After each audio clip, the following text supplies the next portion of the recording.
The Democratic strategy going forward in the 2020 election cycle is not trying to come up with a candidate that they think can beat Donald Trump. They have conceded the ground. They can't beat him.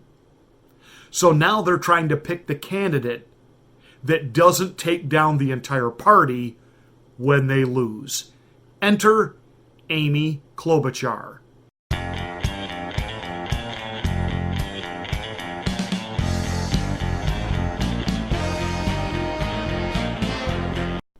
One of the hardest things to do is mount a successful campaign against a successful incumbent.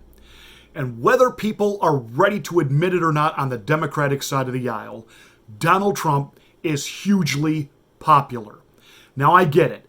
The polls, the media coverage, everything is always negative where this president is concerned. Yet nearly 90% of all Americans are very satisfied with how their lives are right now.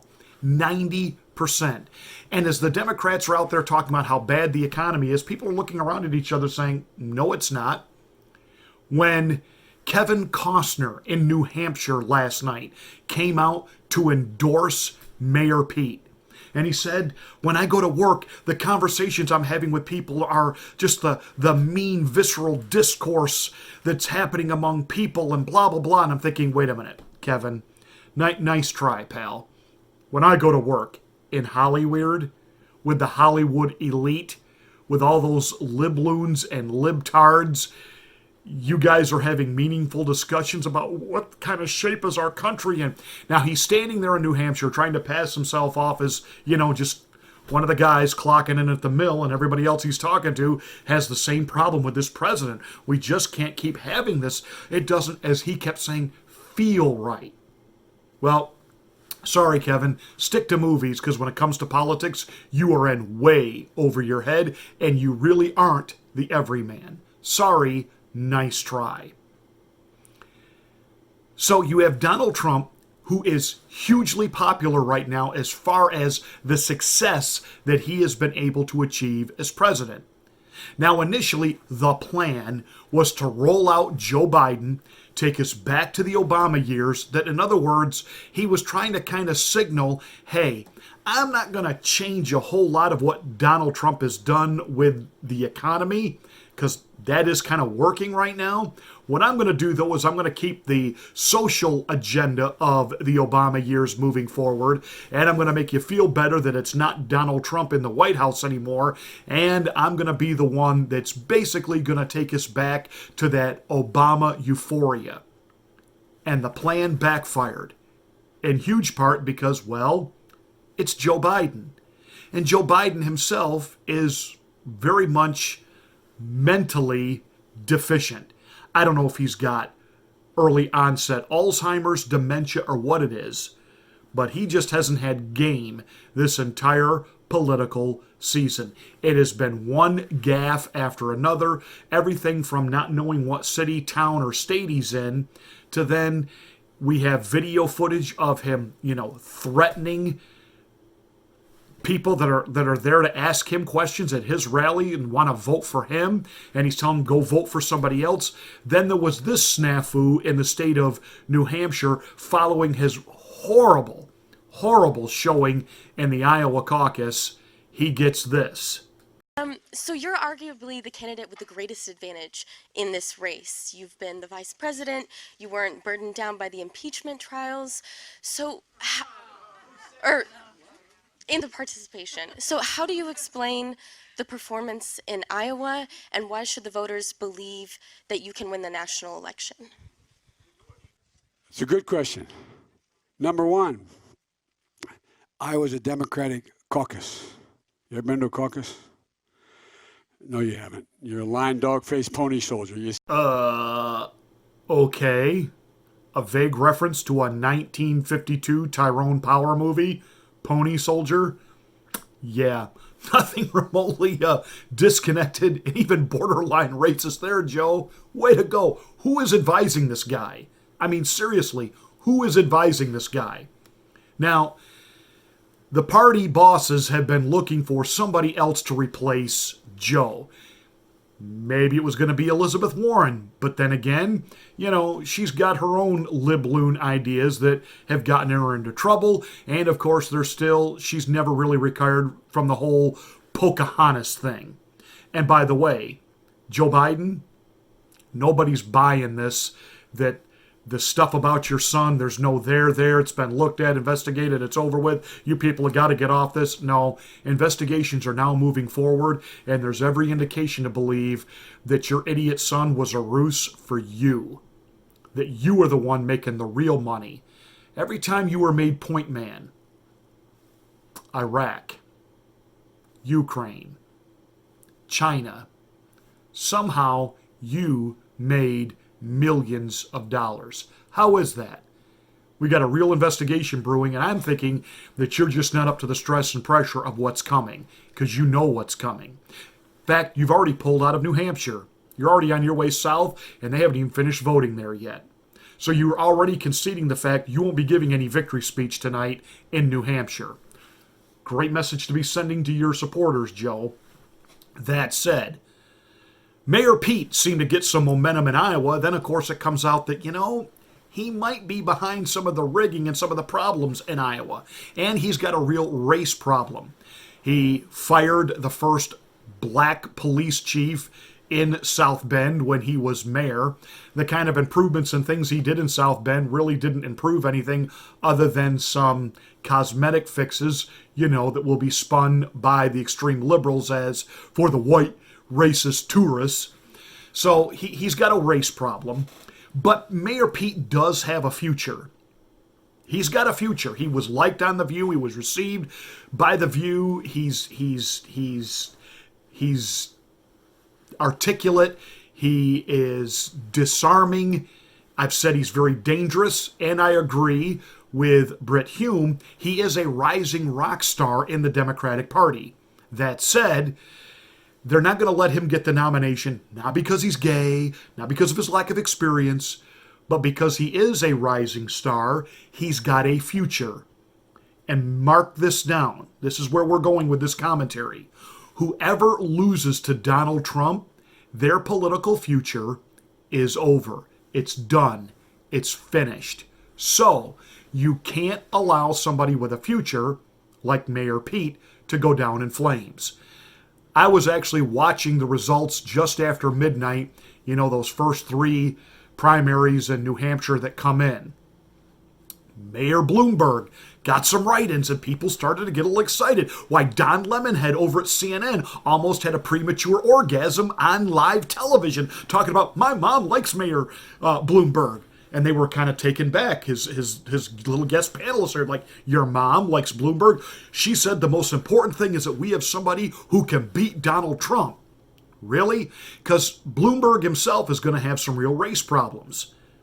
He was a continuation of the Giuliani stop and frisk. In fact, he did it the entire time he was mayor. And he even advocated as recently as 2015. 95% of your murderers and murder victims fit one MO. You can just take the description, Xerox it, and pass it out to all the cops. They are male, minorities, 15 to 21. That's true in New York, it's true in virtually every city. And that's where the real crime is. You've got to get the guns out of the hands of the people that get killed. She's going to, if you want to spend the money for a lot of cops in the street, put those cops where the crime is, which means in minority neighborhoods. So it's one of the unintended consequences is people say, oh my God, you are arresting kids for marijuana, they're all minorities. Yes, that's true. Why? Because we put all the cops in the minority neighborhoods. Yes, that's true. Why do we do it? Because that's where all the crime is. And the way you get the guns out of the kids' hands is to throw them against the wall and frisk them. And then they say, oh, I don't want that, I don't want to get caught, so they don't bring the gun. They still have a gun, but they leave it at home. No matter how much big gay ice cream Mayor Bloomberg eats and how many billions of dollars his strategy team has at their disposal to spend on commercials and social media stuff, he's got a problem. He's got a super duper disconnect, and he is as boring as watching paint dry. He is not going to excite the base. He is not going to excite young people to come out and vote for him. So it ain't going to be Bloomberg. But Amy Klobuchar is in a lead. Now I realize she's probably not going to win New Hampshire, but what it does is it allows the DNC establishment to set the narrative that Klobuchar has momentum. They could get behind her. They could get the establishment within the party to get behind her, because the bottom line is this. The DNC knows they're going to lose 2020. They know it. They don't have the rock star candidate that can knock Trump out. Trump rallied in New Hampshire last night, and he had more people at his rally than all of the DNC combined candidates at their rallies. In fact, an ABC reporter who covered an event at the very same Coliseum 2 nights prior that had all of the Democratic candidates together said when he went to the Trump rally just 2 days later that there were more people for Trump by himself than all of the Democratic candidates combined in the same arena. Not to mention the tens of thousands standing outside in the freezing cold to watch it on jumbotrons. President Trump rallies are an absolute political phenomenon. It is where the excitement is, it is where the buzz is, and even that ABC reporter had to concede it's where the action is. And there's nobody on the Democratic side that even comes close. Mayor Pete's biggest crowd has been 1,500. Sanders is boasting of having like 7,000 at his event. But his was a free concert. So the young people, because they held it in a college town, weren't there just to see Bernie. They were there for the free music. You know, booze and free money will, and rock music, it'll draw. That's what'll get the college kids out. That doesn't necessarily translate into votes and support. So the Democratic Party bosses do not want Bernie Sanders to run against Donald Trump. And it isn't because, and Jimmy Dore, you need to hear me on this one, it isn't because they're rejecting his socialist message. No, nay. They understand that at the very core of their party now, they are a socialist party. They got it. Here's why they don't want Bernie to run against Donald Trump. He can't beat him.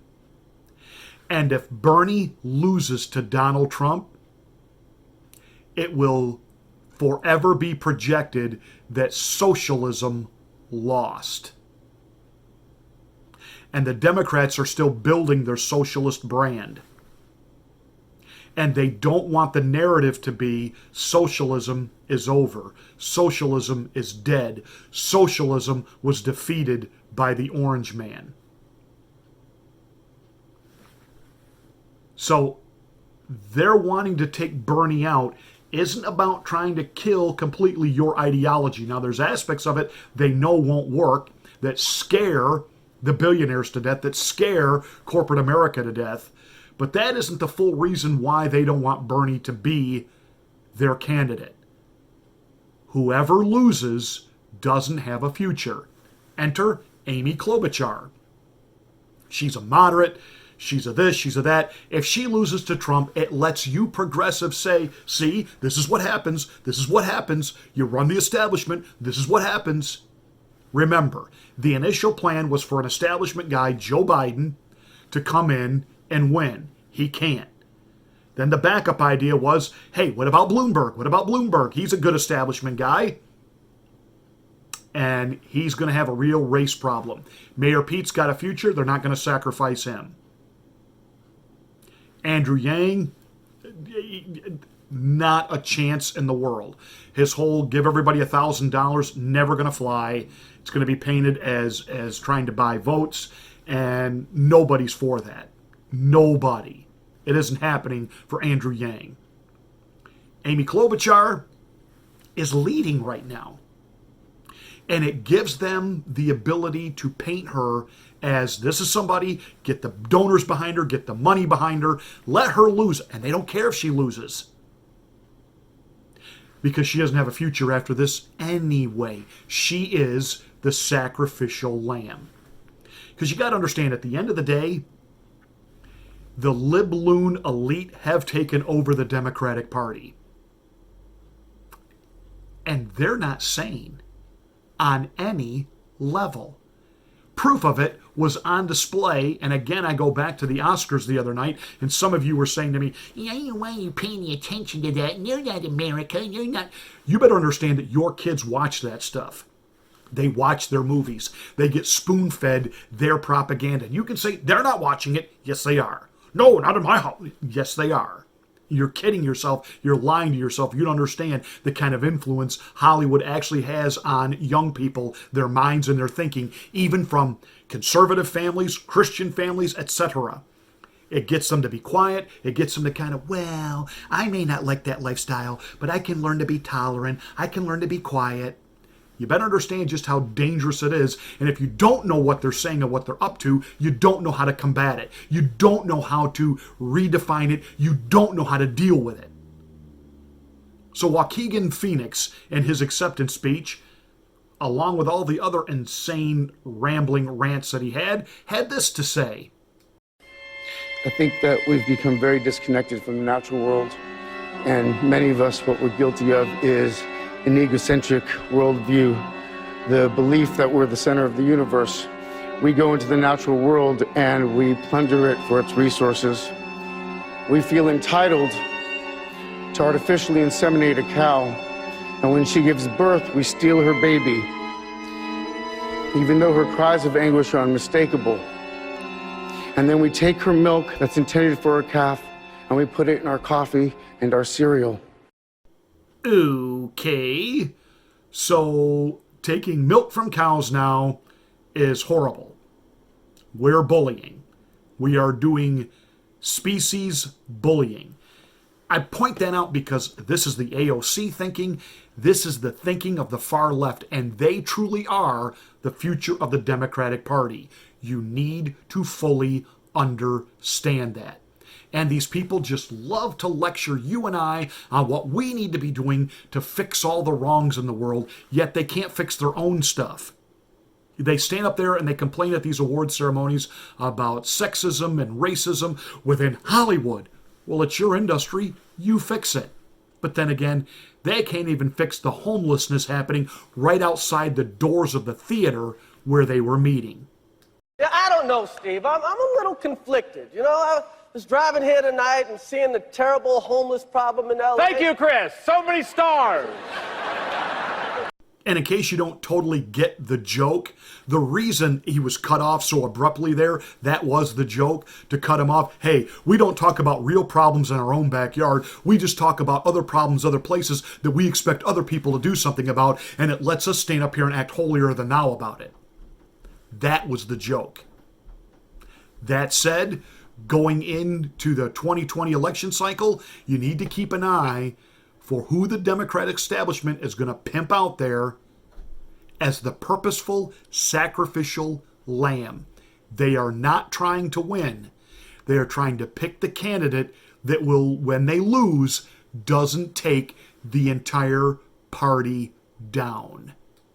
Hey, that's it for this rant. Thank you so much for watching. Give us a big thumbs up. Share this video everywhere. Help us to continue to grow our platform, to grow our channel, and I thank you for your support. I do read your comments, your compliments, and even your critiques. Thank you so much for being a part of this channel. I don't take it for granted you're there, and I thank you for your support. Make sure you are a subscriber to the channel, smack the bell, and click the word all to get notifications of all of my rants.